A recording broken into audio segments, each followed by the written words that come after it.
Aman Muslihat Nur, PLT Kadispora Kabupaten Bogor, membuka langsung festival olahraga tradisional yang diikuti ratusan peserta dari 30 sekolah dasar se-Kabupaten Bogor di halaman luar gelanggang olahraga Laga Tangkas Pakansari Cibinong.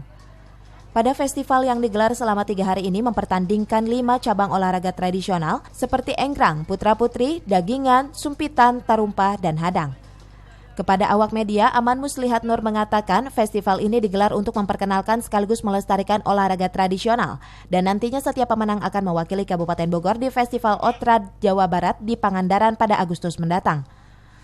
PLT Kadispora ini juga berharap nantinya ada banyak para siswa yang bisa mewakili Bumi Tegar Beriman untuk berjuang di Pangandaran dan nantinya bisa masuk kontingen Jawa Barat di ajang olahraga tradisional di tingkat nasional.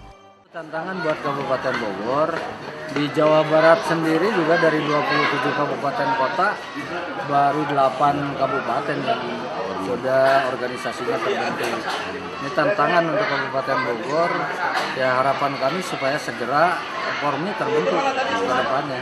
Supaya nanti ada kita terarah, ada organisasi yang mengelolanya, yang mendukungnya.